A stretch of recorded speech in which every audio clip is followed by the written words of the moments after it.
What is up, guys, and welcome back to a brand new video. And I haven't said that in 4 years. I haven't uploaded a video in 4 whole years. It has been a crazy 4 years, and that is why I am back. Now, very quickly, if you don't know me, I made FIFA videos for about 3 years. But since starting Shopify dropshipping about 4 or 5 years ago, this has obviously now become my source of income and taking up all my time. But I am back to share everything I know with you guys. Whether you are starting out or are looking to scale, there will be something for you in the coming weeks with the videos I'm making. I'm not going to sit here for half an hour rambling on about how I started dropshipping. I can make that in a separate video. But my first video back with you guys today is going to be my performance max strategy for Google Ads. And if we just flick over to my screen here, you can see that this month on one of my stores, you know, we're approaching $100,000 revenue, which is just absolutely crazy.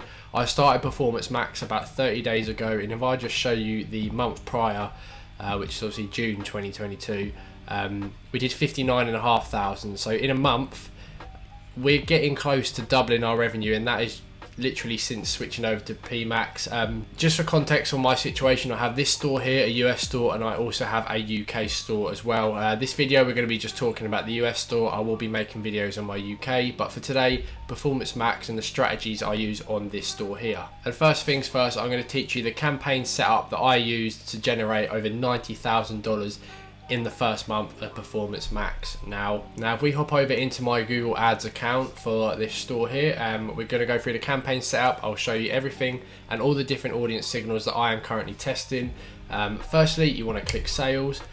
Make sure as well, guys, please make sure your conversion tracking for Google is set up correctly. For the first 4 months of this store, mine wasn't. It was only tracking about half of the sales. I couldn't scale, I couldn't make much profit. Some days I was making a loss, mainly because Google wasn't tracking. And if Google doesn't track a sale, it's not going to know what type of customers to advertise your products to as well. So please make sure you have your conversion tracking set up, and as well down the line you'll need it set up properly for when you are optimizing for target ROAS, etc. So make sure you have your purchase goal set up there as well. And for this campaign type, we are obviously going to be selecting Performance Max. In this video, assuming that you have Merchant Center set up correctly, your product feed approved, make sure you select that there, and obviously the country of sale. If you want me to make a video on setting that up, please let me know down below.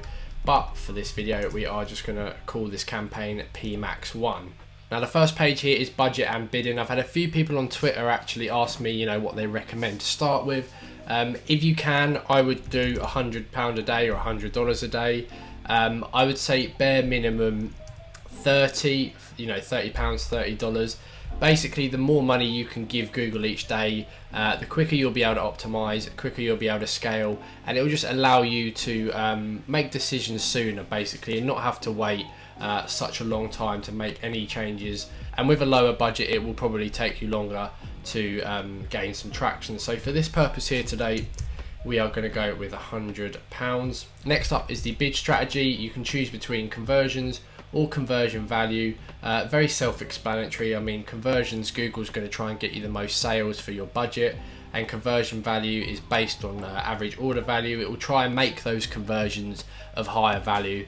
I know the conversions one might seem like the better option, but for me, I've tested both, and on both of my websites, conversion value is the better option. And as well down the line with this here, you'll be able to use target ROAS, and that's not something you'll need to worry about when you're starting off, but when you're scaling, it is something I have been using. Now hit next. You want to make sure you select the correct country here. For me, it's not United Kingdom because this is my American store, and here you want to keep the final URL expansion on. This basically allows Google to direct traffic or visitors to URLs that you don't necessarily provide in the campaign. So for example, if you have a one product campaign, typically that would only direct traffic to the URL you provide or the products you provide. But in this case, if Google thinks someone's more likely to convert on a different URL, that's what they'll send them to. I must admit, I haven't noticed a big difference having it on or off. I've had a few extra conversions with it on, so we are going to leave it on there, and you don't need to worry about the more settings there. You probably just need to actually make sure just to schedule your campaign to start at the following midnight. First up on the asset group page, you do have listing groups, and this is the group of products that you are going to be advertising. In this video, we're going to keep it as all products. If you have 30 products or less, I would just keep them all together. But if you have more than 30 products, I would start to break them down into product categories whether that be, for example, a clothes shop. You know, I use the example here, if you've got a, you know, clothing store, you could have shoes as one category, hoodies, trousers, you know, you get the drill. Or you could group them by profit margin as well. Now the assets section of the asset group is where you add your images, your logo, headlines, descriptions, etc., and obviously the call to action as well. So if we scroll down here, make sure you have your URL on. I'll obviously blur that out. You can add up to 20 images. I'll quickly cut back in a minute and add a few. Add as many as you can, guys, and obviously don't forget to add your logo as well. I wouldn't necessarily worry about a video. If you've got videos from, you know, say if you run Facebook ads, definitely chuck them in. But don't worry if not, because Google will use the images you provide and make videos for you. They'll auto-generate them, and that's what they'll use for the YouTube section of PMax. But if you are testing different videos on PMax down below, please let me know how you are getting on and if it's worth making more content just for this area here. Obviously the headlines, you want as many as you can. I typically do 5 headlines. I do just the one long headline. I'll do the short description and the long description here. Make sure to set the call to action here as shop now, and don't forget to put your business name in here. I'm quickly just going to fill these bits out here. Okay, just cutting back here, I've added a couple of images, the logo, and I've just put in some sort of filler headlines here. Now you probably will find yourself repeating yourself quite a lot. I wouldn't worry about that. I find I actually repeat myself in a lot of my campaigns, but haven't noticed it do anything bad for them. In the headlines, obviously you only have 30 characters. I try and keep the top 3 or at least 3 of the 5, have them related to the product or product group. So we are just going to use men's shoes as an example in this video. You basically want to say what the product is in 2 or 3 of them, so it's still relevant to the visitor or viewer viewing your ad. And I always have a couple letting people know if there's a sale on, for example 20% off, or you know, things like if you offer free shipping, if the item's in stock and ready to order. This is a great sort of attention grabber here, and I use this exact headline here in pretty much every campaign I have so far. Long headlines, I end up just combining, you know, 2 or 3 of these, and that will give me my long headline. And in the descriptions, again, is basically just a combination of your headlines. I often go into a bit more detail in these about the free shipping offers, for example, free shipping over $100 and stuff like that. And finally, you've got the shop now call to action. By default, it will be automated and it says recommended. I always use Shop Now because obviously I'm an e-commerce store. I don't need any of the others. Business name here, and arguably the most important thing of any PMax campaign, especially any asset group, is the audience signals. Now just in case you don't actually know what they are, they're basically a targeting section of your asset group. Google don't just target the people you are using in the audience signal. It's basically a reference point. It's a starting point to basically guide Google into the right direction of who you think your target audience is. Now don't get me wrong, what works for me might not work for you. I do recommend testing as many as you can. Obviously the more budget you're spending, then you are going to be able to test more audience signals. What I have been doing across all my campaigns is testing at least 3 different signals per product group. So if we take men's shoes, for example, I'll have 3 asset groups with the men's shoes as the products, and in each of those asset groups I'll have 3 different unique audience signals. I'll keep all the assets the same, the images, the headlines. It is just the audience signal part I will have different. Splitting these into 3 different asset groups allows you to clearly see which one's working the best, and that's why I say here, don't stack multiple audiences into one asset group, split them into separate signals / asset groups. Again, that way you'll be able to kill which ones are doing bad, and you'll know which ones are doing bad or good. So for this one here, I've just clicked new audience signal. We're going to only do the first 1 or 2, and then I'll just obviously describe the rest. The one I found that's constant in all my campaigns, that's performing consistently, is the website data. So if we just call this, I always usually call this one my data, and then we'll just do purchases. This is basically Google's list of historical data of people who have purchased from my website.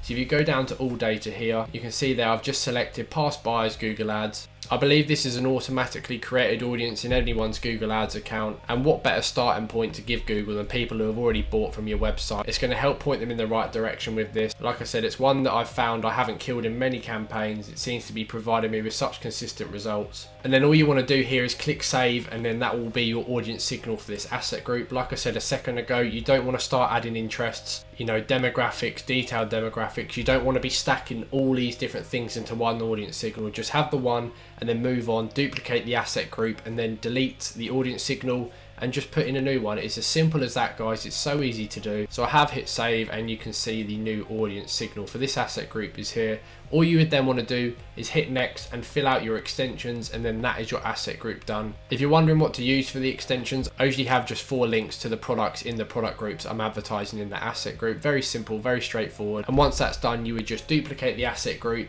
You'll be taken back to this screen. Make sure to re-add the products if you've grouped them together, but obviously in this case, we're just using all products. And all you would do is, again, is come down to here, get rid of the audience signal, and then add a new one. And for example, I've got a few more here that we have been testing that are doing really well. The second one is keyword groups, adding in 5 to 10 keywords based on the product category you are advertising. Now, obviously, the example in this video we have been using is men's shoes. So you'd have 5 to 10 keywords based on that product category, add them in, hit save, and then that would be your next audience signal. If you've had search campaigns in the past, standard shopping campaigns in the past, that is a great opportunity to go back into those campaigns, see your best converting search terms related to these products, for example, men's shoes, grab those keyword search terms, throw them in here as an audience signal. It's a great way to use old data in your PMAX campaigns, and I have done that with a few of them, especially manual shopping campaigns I ran 2 years ago. I've used the keywords that they're telling me in there that converted well. Using that data in PMAX, it's a great thing to do and a great way to reuse old data as well. The next one is in-market segments. I prefer this to the affinity audiences. In market is essentially Google grouping together people that are in the market to either purchase a product or use a certain service. So I've just opened up another audience signal here, and for the in-market segment, you'd want to go down to interest and detailed demographics. Like I said, avoid the affinity audiences.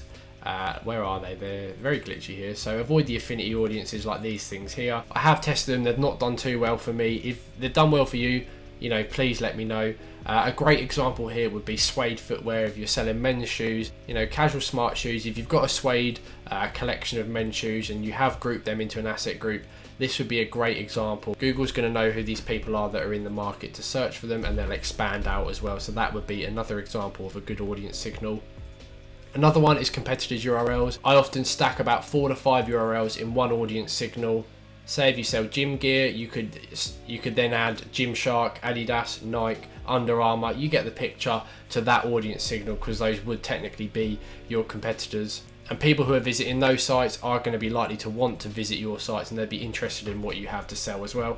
And finally, the audience signal that has actually worked for me a lot as well, believe it or not, is having no signal. And having no audience signal literally looks like this. It will obviously give you the option to add one. If you don't want one, you just hit next and finish the asset group. Now, I believe the reason this is working for me is because the historical data on the Google Ads account. Google knows typically what my customers look like, their interests, etc. Whereas if you are a brand new account using these from scratch, I'm not too sure how this would work. I mean, if you are using it from scratch and seeing results, or if you're not seeing results, let me know down below. I'd love to know how this no signal audience signal is essentially doing for you. Now, Google advise around a 4 to 6 week learning period for Performance Max campaigns. Now, using this method of splitting the audience signals into separate asset groups, I find you get a pretty good idea of what's working around 1 or 2 weeks after you do launch them. And obviously the more budget as well, you'll know sooner. But if you are on a $40 a day budget, you probably will need to wait a bit longer than 1 to 2 weeks to know what ones to kill, etc. And if you're confident an asset group's not doing well, essentially spending too much money, just kill it. That will then give more budget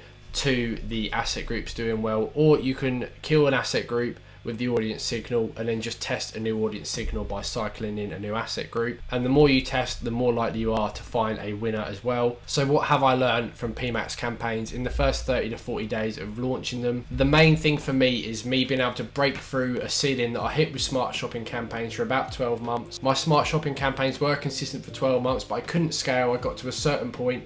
Google just didn't want to spend any more of my budget. But with PMAX, it's allowed me to break past that, essentially doubling my daily revenue each day in the first month of doing so.